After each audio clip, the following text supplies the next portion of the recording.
Hello everyone, Chaitali রান্নাঘরে আপনাদের সবাইকে স্বাগত জানাচ্ছি। শুরু করছি আজকের রেসিপি তালপোয়া। মালপোয়া আমরা সবসময় খেতে পারবো কোনো সিজন ছাড়াই, কিন্তু তালপোয়া খেতে গেলে এই তালের সিজনে আমাদের লাগবে। তাই তালপোয়া সিজনে তালপোয়া খাবো না, এটা হতেই পারে না। তো চলুন শুরু করি আজকের রেসিপি, আশা করি আপনাদের ভালো লাগবে। প্রথমে তালপোয়া বানানোর জন্য এখানে তালের পাল্প নিয়েছি আমি 2 কাপ। এবার নিয়ে নিচ্ছি 1 কাপ চালের গুঁড়ো। এটা আমার বাজারের কেনা চালের গুঁড়ো, আপনারা চাইলে বাড়িতে চালের গুঁড়ো বানিয়েও করতে পারেন। আমি প্রথমে চালের গুঁড়ো 1 কাপ নিচ্ছি, যদি পরে ব্যাটার বানানোর সময় মনে হয় যে আরেকটু প্রয়োজন তখন নেওয়া যেতে পারে। এবার নিয়ে নিচ্ছি 1/2 কাপ ডেসিকেটেড কোকোনাট। যেহেতু আমার কাছে এখন ফ্রেশ নারকেল নেই, নারকেল থাকলে আপনারা নারকেল কুড়িয়ে দিতে পারেন, বা না থাকলে এটা বাদ দিয়েও করতে পারেন। এবার দিয়ে দিচ্ছি 1/2 কাপ চিনি। তালের মিষ্টি অনুযায়ী চিনিটা কম বা বেশি যেমন পছন্দ করেন তেমন করে নিতে পারেন।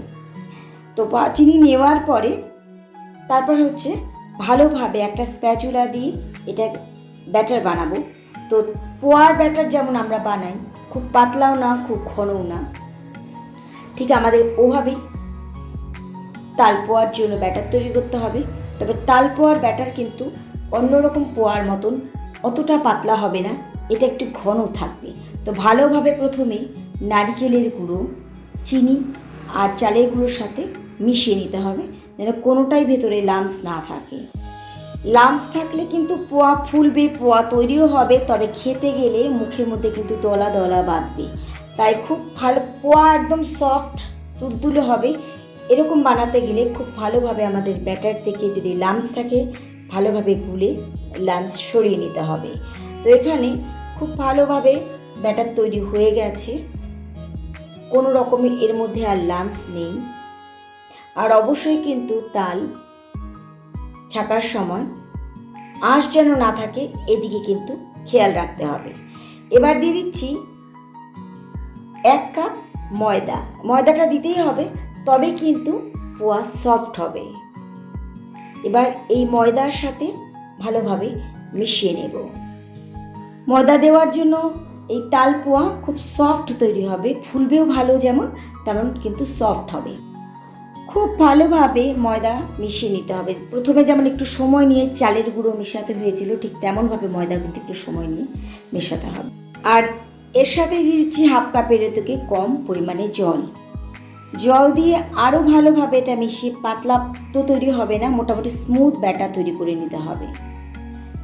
পোয়া বানানোর ব্যাটার যেমন না খুব ঘন হয় না খুব পাতলা হয়, আর এই ব্যাটার আপনি পাতলা করতে পারবেন না, এটা তালের রস দিয়ে বানানো, তাই এই ব্যাটার কিন্তু ঘন হবে, কিন্তু খুব একটা ঘন না, মোটামুটি ঠিক এই কনসিস্টেন্সি লাগবে আমাদের আজকের তালের পোয়া বানানোর জন্য। তো এখানে ব্যাটার আমার রেডি। এবার আমি খুব ভালোভাবে ফোলার জন্য আর আরও সফট হওয়ার জন্য দিয়ে দিচ্ছি 1/2 চামচ বেকিং পাউডার। আপনারা বেকিং পাউডারের জায়গায় বেকিং সোডা নিতে পারেন। এবার ব্যাটার তৈরি করে রেখে দিচ্ছি 5 মিনিটের জন্য। এই ব্যাটার রেখে দিচ্ছি। এবার গ্যাস ওভেনে আমি একটা ফ্রাই প্যান বসিয়ে নিয়ে নিয়েছি পোয়া ভাজার মতো তেল।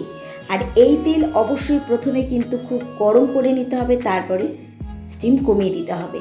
এবার একটা বড় স্পুন দিয়ে, যেমন সাইজ আপনারা পোয়ার বানাবেন ঠিক তেমনভাবে স্পুন নিয়ে নিতে হবে, এবং এই গরম তেলের মধ্যে আস্তে করে ছাড়তে হবে যেন পোয়ার শেপগুলো গোল গোল হয়। তাই এটা আস্তে আস্তে ছাড়তে হবে।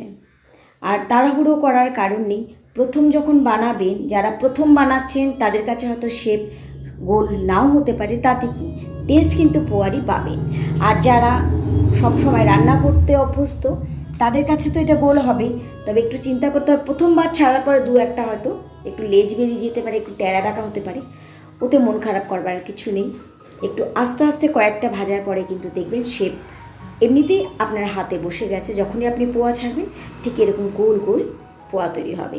তো এক পিঠে আগে ভালোভাবে ভেজে নেব, তারপরে এটাকে উল্টে দেব পরের পিঠ ভাজার জন্য। এটা বারবার 2 পিঠ উল্টানোর দরকার নেই। এক পিঠটা আগে খুব ভালোভাবে যখন কালার ধরবে, একটু ভাজা হয়ে যাবে, তখনই কিন্তু এটা উল্টে দিতে হবে পরের পিঠ ভেজে নেওয়ার জন্য।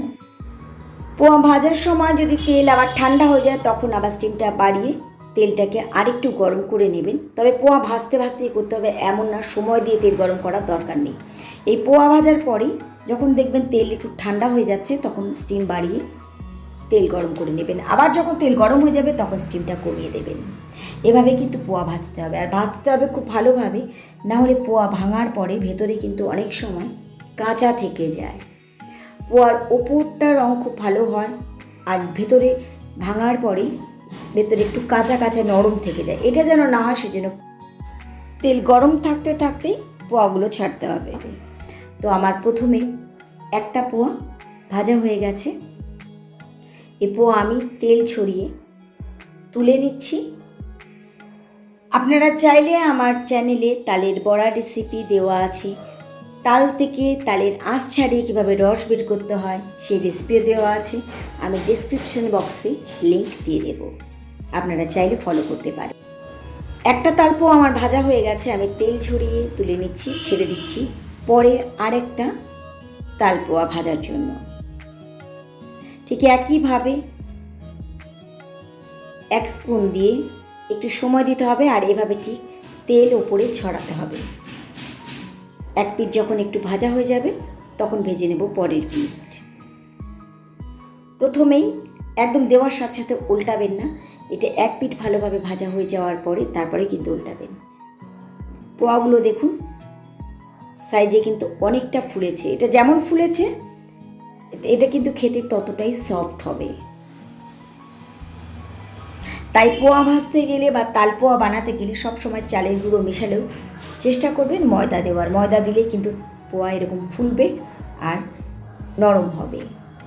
তো এই তালে পোয়াটাও আমার ভাজা হয়ে গেছে, এটাও আমি তুলে নিচ্ছি। ঠিক একইভাবে সবগুলো তালের পোয়া আমি এভাবে ভেজে নেব।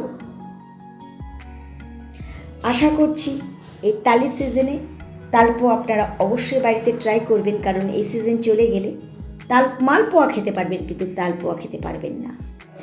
আর তালের বড়া, তাল পোয়া, তালের ক্ষীর প্রত্যেকটাই হচ্ছে সিজনাল রেসিপি, তাই এটা কিন্তু বাদ দেওয়া যাবে না। একটু কষ্ট হলেও তাল পোয়া, তালের সব রেসিপি বাড়িতে ট্রাই করতে হবে। যারা এই সিজনে তালের বড়া বা তালের পোয়া বানাননি তারা কিন্তু অবশ্যই পরে আফসোস করবেন যে কেন সিজন চলে গেলে কিন্তু সেই জিনিসটার কদর আমরা বুঝি। তখন মনে হয় যে এটা থাকলে বানাতে পারতাম, ওটা থাকলে বানাতে পারতাম।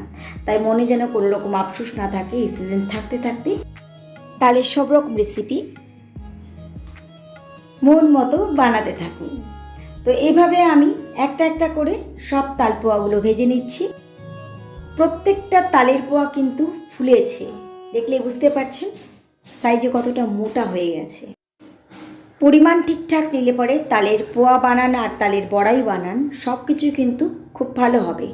বড়ার ক্ষেত্রে আমরা এই তালের ব্যাটারের ডো বানাই, খুব নরম না খুব পাতলা না, মোটামুটি। আর পোয়ার ক্ষেত্রে একটু নরম বানাতে হয়। তো তালের পোয়াগুলো আমার এখানে ভাজা হয়ে গেছে। আশা করি আজকের এই নরম তুলতুলে মিষ্টি তাল পোয়া রেসিপি আপনাদের কাছে ভালো লেগেছে। চলুন একটা পোয়া নিয়ে দেখাচ্ছি ভেতরের কি অবস্থা। একটা তাল পোয়া আমি এখানে নিয়ে নিচ্ছি, আর শেপ সব সময় চেষ্টা করতে হবে এরকম গোল বানানোর। তাই অবশ্যই একটা জিনিস খেয়াল রাখতে হবে যে দেখতেও ভালো হতে হবে আর টেস্টিও তৈরি করতে হবে। দেখলেই বুঝতে পারছেন একদম নরম তুলতুলে কিন্তু হয়েছে। এবার আমি এই তাল পোয়া ছিঁড়ে দেখাচ্ছি। একদম চাপাচাপি করতে হলো না, দেখুন ছিঁড়ে গেছে, আর ভেতর অবধি খুব ভালোভাবে তাল পোয়া ভাজা হয়েছে। ঠিক এভাবেই আমাদের তাল পোয়া ভাজতে হবে, একদম সফট তুলতুলে, ভেতরে কিন্তু কোনো রকম কাঁচা থাকবে না। তাহলে আজ এটুকুই, দেখা হবে অন্য কোনো রেসিপির সাথে অন্য কোনো দিন। সবাই খুব ভালো থাকুন, আর তালের সিজন তালের নানা রকম রেসিপি বানিয়ে এনজয় করুন। আজকের মতো এটুকুই, দেখা হবে অন্য কোনো রেসিপির সাথে অন্য কোনো দিন। সবাই খুব ভালো থাকুন।